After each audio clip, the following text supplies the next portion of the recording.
16 दिसंबर 1971 पाकिस्तान के करीब 90,000 soldiers India के सामने सरेंडर कर देते हैं। इस सरेंडर के साथ इंडिया पाकिस्तान वॉर अब खत्म हो चुकी थी। पाकिस्तान दो हिस्सों में टूट चुका था और जन्म हुआ था एक नए देश बांग्लादेश का।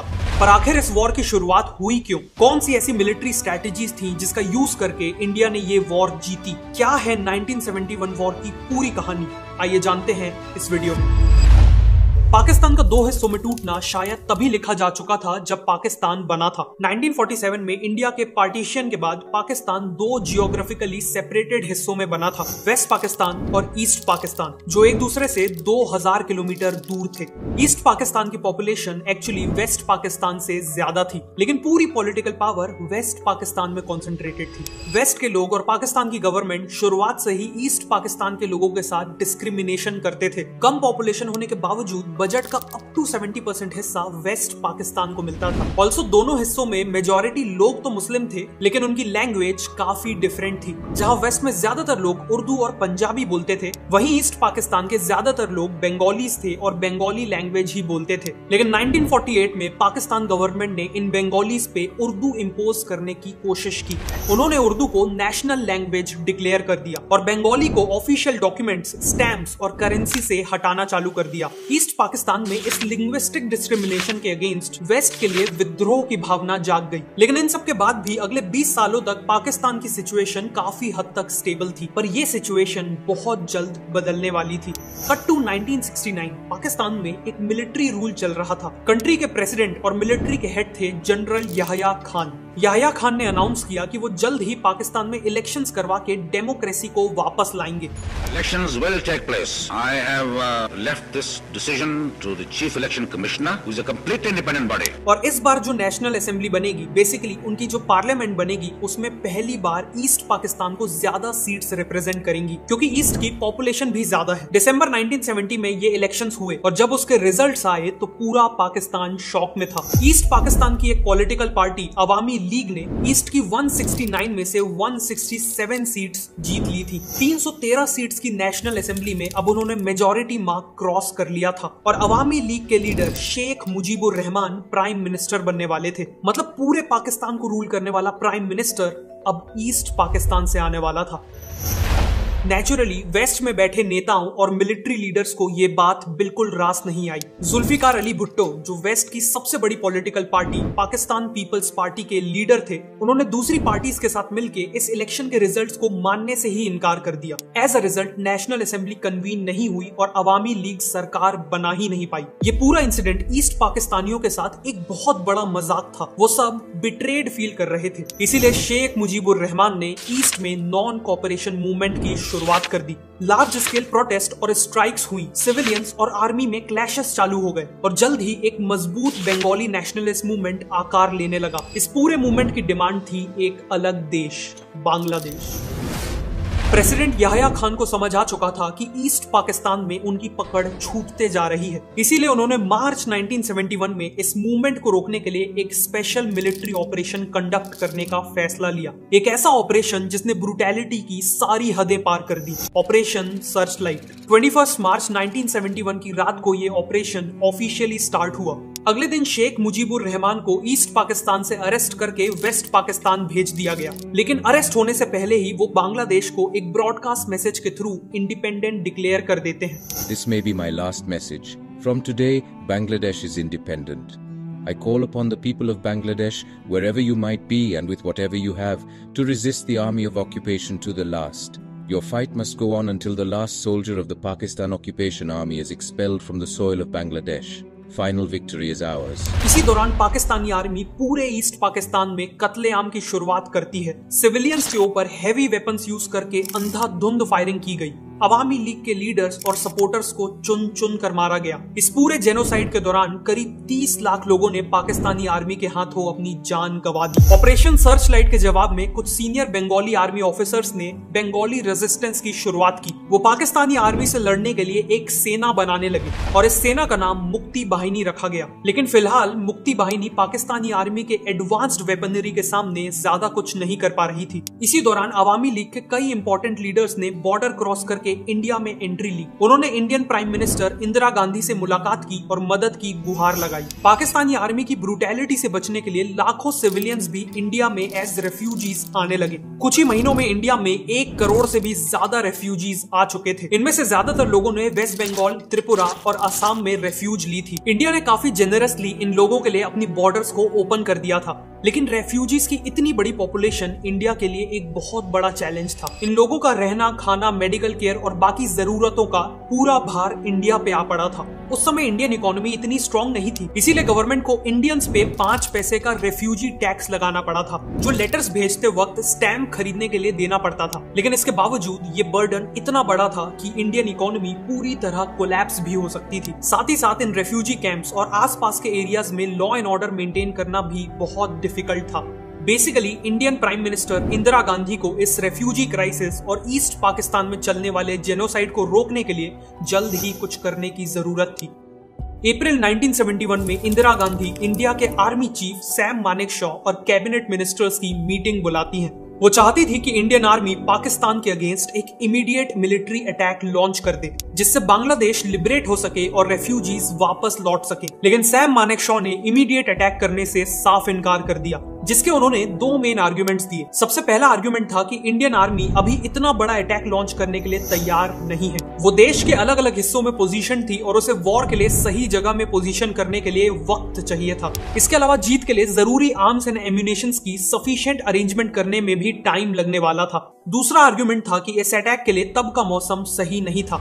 ईस्ट में मई के महीने में मॉनसून का टाइम था, जो वहां के कई एरियाज को दलदल में बदल देने वाला था, जिससे इंडियन आर्मी की मूवमेंट कई गुना स्लो हो जाएगी और पाकिस्तान का डिफेंस कई गुना इफेक्टिव हो जाएगा। साथ ही साथ इस समय बर्फ पिघलने के कारण हिमालय के कई पासेस खुल जाते हैं, जिससे चाइना के लिए इंडिया पे अटैक करना बहुत आसान हो जाएगा और अल्टीमेटली इंडिया को एक 3 फ्रंट वॉर का सामना करना पड़ेगा। सैम मानेकशॉ का ये असेसमेंट इस बात का प्रूफ है कि वो एक ग्रेट मिलिट्री स्ट्रेटेजिस्ट थे। करीब 2500 साल पहले भारत में ऐसे ही एक और स्ट्रेटेजिस्ट हुए थे, चाणक्य, जो वॉर के साथ साथ ओवरऑल लाइफ में भी सक्सेस के सीक्रेट्स जानते थे। अगर आप भी अपनी लाइफ में चाणक्य की विनिंग स्ट्रेटेजी उतार कर सक्सेसफुल बनना चाहते हैं, तो मैं आपको art of winning the Chanakya way by recommend करूंगा। ये और बाकी सभी बाइट्स कुकू एफएम में हिंदी में अवेलेबल है। लेकिन ये बाइट्स आखिर है क्या? बाइट्स बेसिकली कुकू एफएम का एक अमेजिंग सॉल्यूशन है हम जैसे बिजी लोगों के लिए, जो अपने बिजी शेड्यूल के कारण बुक्स पढ़ने का टाइम नहीं निकाल पाते। बाइट्स को सुनकर आप केवल 15 मिनट में पूरी बुक की लर्निंग्स को कवर कर सकते हो। बाइट्स का नरेशन भी काफी स्मूथ है। आप इन्हें मॉर्निंग वॉक करते हुए या खाना खाते वक्त या फिर सोने से पहले कभी भी सुन सकते हो। मतलब सुनो तेजी से और बढ़ो तेजी से। मैं रिकमेंड करूंगा कि आप भी बाइट्स को जरूर चेकआउट करें। और अगर आप कुकू एफएम के सब्सक्राइबर नहीं है, तो आप मेरा डिस्काउंट कोड शिवांशु 50 यूज कर सकते हैं और फर्स्ट मंथ के लिए 50% ऑफ क्लेम कर सकते हैं और 99 की जगह केवल 49 रुपीज में कुकू एफएम को एक्सेस कर सकते हैं। कुकू एफएम का लिंक मैंने डिस्क्रिप्शन और पिन कमेंट में दे दिया है। तो अब कहानी पे वापस आते हैं। सैम मानेकशॉ के तुरंत वॉर में ना जाने के आर्गुमेंट सुनने के बाद इंदिरा गांधी उनसे सहमत हो गई। उन्हें यह भी पता था कि यूएस और चाइना दोनों पाकिस्तान के साथ हैं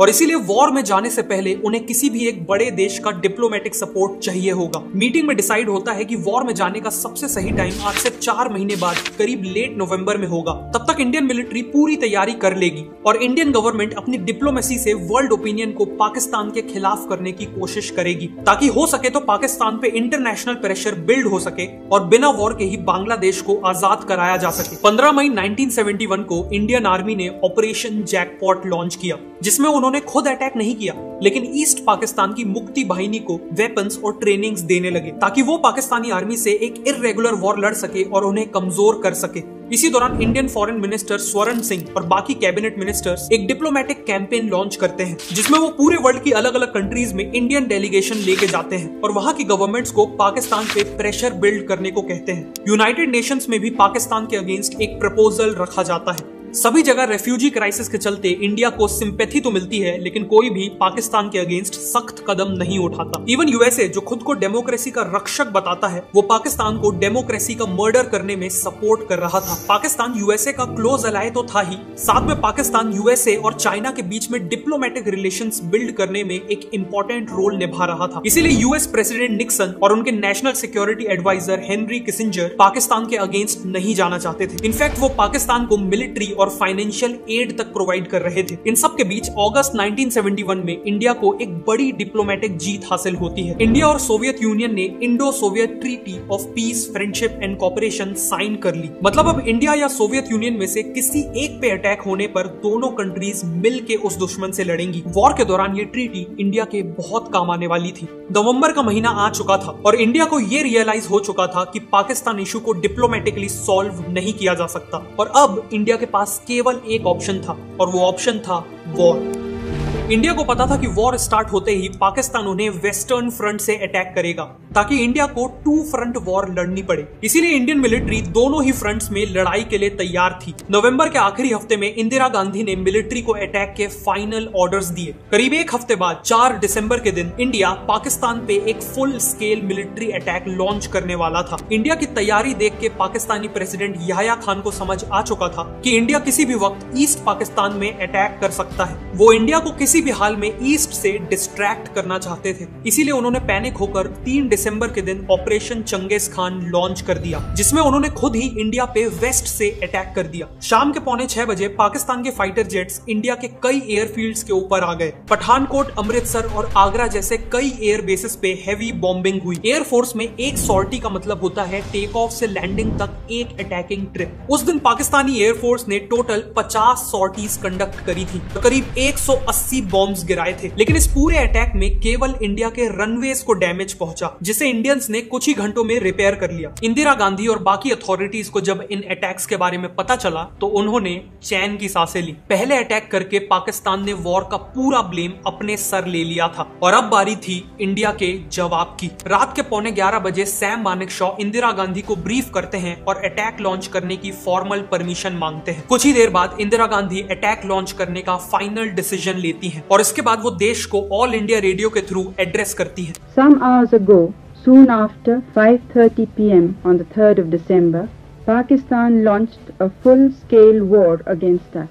Today, the war in Bangladesh has become a war on India. इसी के साथ India officially Bangladesh liberation war का हिस्सा बन जाता है। अगले दिन यानी 4 दिसंबर की सुबह इंडियन एयरफोर्स ने पाकिस्तान पे 2 गुना ज्यादा एग्रेसिव अटैक लॉन्च किया। इस अटैक में टोटल 120 सॉर्टीज पूरी की गई, जिसमें पाकिस्तान के एयर बेसेस और उनके एयरक्राफ्ट्स को मेजर डैमेज पहुंचा। दूसरी तरफ इंडियन नेवी की ईस्टर्न फ्लीट ईस्ट पाकिस्तान के 2 पोर्ट्स चित्तगोंग और कॉक्सेस बाजार पे हमला करने के लिए आगे बढ़ी। इंडिया के एयरक्राफ्ट कैरियर INS विक्रांत से 12 एयरक्राफ्ट ने टेक ऑफ किया। एयर टू ग्राउंड रॉकेट्स का यूज करके दोनों पोर्ट्स पे स्ट्राइक्स कंडक्ट की गई और उन्हें बुरी तरह से डैमेज कर दिया गया। उसी रात इंडियन नेवी वेस्टर्न फ्रंट पे ऑपरेशन ट्राइडेंट लॉन्च करती है, जिसका ऑब्जेक्टिव था कराची पोर्ट पे हमला करना। उस समय इंडिया के पास ऐसी एक भी वॉरशिप नहीं थी जो रात में मिसाइल से हमला कर सके, लेकिन इंडिया ने रिसेंटली सोवियत यूनियन से ओसा क्लास मिसाइल बोट्स खरीदी थी, जो साइज में तो काफी छोटी थी लेकिन P-15 टर्मिट जैसी खतरनाक मिसाइल से हमला कर सकती थी। पर एक प्रॉब्लम थी,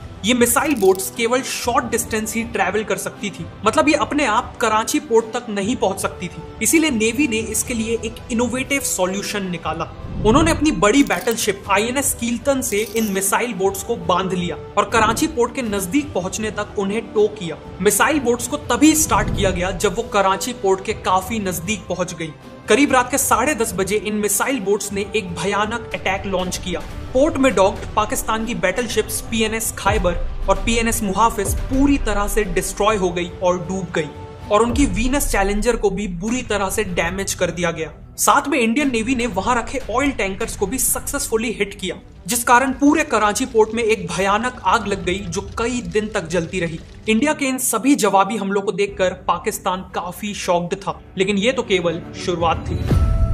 राजस्थान के डेजर्ट रीजन में एक टाउन है लोंगेवाला। वॉर के दौरान लोंगेवाला पोस्ट में इंडियन आर्मी की पंजाब रेजिमेंट की केवल एक कंपनी तैनात थी, जिसमें केवल 120 सोल्जर्स थे। इनके कमांडर थे major KS Chandpuri. Pakistani army ने रात में मौका देख के अपने 2 से 3 हजार सोल्जर्स के साथ यहाँ हमला कर दिया। 20 गुना ज्यादा सोल्जर्स के साथ साथ उनके पास हैवी आर्टिलरी गन्स और करीब 45 टैंक्स भी थे। इस अटैक को काउंटर करने के लिए इंडियन आर्मी को इंडियन एयरफोर्स की मदद चाहिए थी। जैसलमेर एयरबेस पे 4 हंटर एयरक्राफ्ट मौजूद थे, लेकिन वो रात में ऑपरेट करने के केपेबल नहीं थे। अब पाकिस्तान आर्मी के टैंक्स केवल 300 मीटर दूर थे और मेजर चांदपुरी को उन्हें किसी भी कीमत पे रात भर आगे बढ़ने से रोकना था। उन्होंने अपने मशीन गनर्स को ऑर्डर दिया कि वो लगातार हाई वॉल्यूम में फायर करें। ये फायरिंग काफी लो कैलिबर की थी, इसीलिए टैंक्स को कोई नुकसान तो नहीं हुआ, लेकिन इतनी हैवी फायरिंग देखकर पाकिस्तानियों को लगा कि लोंगेवाला पोस्ट को हजारों इंडियन सोल्जर्स गार्ड कर रहे हैं। इसके अलावा पाकिस्तानियों को वहां बार्ब्ड वायर्स पड़े हुए मिले, जो इंडियंस ने अपने पोस्ट के अराउंड पोस्ट को मार्क करने के लिए लगा रखे थे। लेकिन पाकिस्तानियों को लगा कि इंडियंस ने बार्ब्ड वायर्स को माइनफील्ड एरिया को मार्क करने के लिए लगाया है। बेसिकली उन्हें लगा कि आगे माइंस लगी हुई हैं जो उनके टैंक्स को डिस्ट्रॉय कर देंगी। पाकिस्तानियों ने डिसीजन लिया कि इतने सारे इंडियन सोल्जर्स से भिड़ना और माइंस को क्लियर करना रात में सही नहीं होगा, इसीलिए उन्होंने अपने अटैक को सुबह होने तक टाल दिया। सुबह होते ही जैसलमेर से एयरफोर्स ने हंटर एयरक्राफ्ट्स का एयर सपोर्ट भेज दिया। इन एयरक्राफ्ट्स ने कई सॉर्टीज लगाई और पाकिस्तानी टैंक्स पे हैवी बॉम्बिंग करी। दर्जनों पाकिस्तानी टैंक्स पूरी तरह से डिस्ट्रॉय हो गए। 6 दिसंबर की रात तक पाकिस्तानी ट्रूप्स को हैवी लॉसेस हो चुके थे और उनकी मदद के लिए भी पाकिस्तानी एयरफोर्स से कोई नहीं आया। अल्टीमेटली एक करारी हार के बाद उन्हें रिट्रीट करना पड़ा। 7 दिसंबर तक इंडियन आर्मी ने ईस्ट में भी मेजर प्रोग्रेस अचीव कर ली थी। ईस्ट पाकिस्तान का पहला मेजर टाउन जैसोर लिबरेट हो चुका था। ये एक बड़ी जीत थी क्योंकि यहाँ पे एक पाकिस्तानी एयर बेस मौजूद था जिसे अब इंडियन एयरफोर्स अपने फर्दर अटैक्स के लिए यूज करने वाली थी। बांग्लादेश को पूरी तरह से लिबरेट करने के लिए इंडियन आर्मी को ढाका को कैप्चर करना जरूरी था, क्योंकि ढाका ही ईस्ट पाकिस्तान का कैपिटल था। लेकिन वहां तक पहुंचना आसान नहीं होने वाला था। नॉर्थ ईस्ट सेक्टर से आगे बढ़ने वाली इंडियन आर्मी की ट्रूप्स ने 10 दिसंबर तक सिलहेट टाउन का एरिया कैप्चर कर लिया था और अब उन्हें मेघना रिवर पार करके ढाका की ओर आगे बढ़ना था। लेकिन इनके बीच एक बहुत बड़ा रोड ब्लॉक था, आशुगंज। पाकिस्तान ने आशुगंज में बहुत बड़ी सेना लगा रखी थी ताकि इंडिया मेघना को क्रॉस ना कर पाए। इंडिया को इन्हें हराने में कई दिन लगने वाले थे और साथ में लॉस ऑफ लाइफ तो होगा ही। इसीलिए वहां मौजूद लेफ्टिनेंट जनरल सगत सिंह ने एक ऐसा फैसला लिया जिससे इंडिया बिना लड़े ही आशुगंज जीत गया। इंडियन आर्मी ने अपने MI4 हेलीकॉप्टर्स का यूज किया और 4000 इंडियन सोल्जर्स को सीधा मेघना के पार एयरलिफ्ट कर दिया। आशुगंज को बाईपास किया जा चुका था। वहां पोजीशन पाकिस्तानी आर्मी केवल देखती रह गई और कोई एक्शन नहीं ले पाई। इंडियन आर्मी चारों दिशाओं से आगे बढ़ रही थी और अब इंडिया के लिए ढाका दूर नहीं था। लेकिन तभी वॉर में पाकिस्तान के सपोर्ट में एंट्री होती है दुनिया के सबसे शक्तिशाली देश की, और वो देश था अमेरिका। पाकिस्तान के सपोर्ट में यूएसए ने अपनी नेवी की टास्क फोर्स 74 को बे ऑफ बंगाल की ओर भेज दिया। इस फ्लीट में वर्ल्ड का largest aircraft carrier, 8 navy ships और 1 न्यूक्लियर अटैक सबमरीन थी। साथ में यूके ने भी इंडिया के अगेंस्ट अपनी ईगल एयरक्राफ्ट कैरियर और कुछ नेवी शिप्स अरेबियन सी की ओर भेज दी थी। पाकिस्तान, यूएसए और यूके, इन तीनों से एक साथ डील करना इंडिया के लिए इम्पॉसिबल था। लेकिन पाकिस्तान और यूएसए शायद ये भूल गए थे कि इंडिया के पास भी एक दोस्त है। इंडिया ने सोवियत यूनियन के साथ जो फ्रेंडशिप ट्रीटी साइन की थी उसका यूज करके इंडिया ने उनसे हेल्प मांगी। सोवियत यूनियन ने बिना देरी किए अपनी पैसिफिक फ्लीट को इंडिया के सपोर्ट में भेज दिया।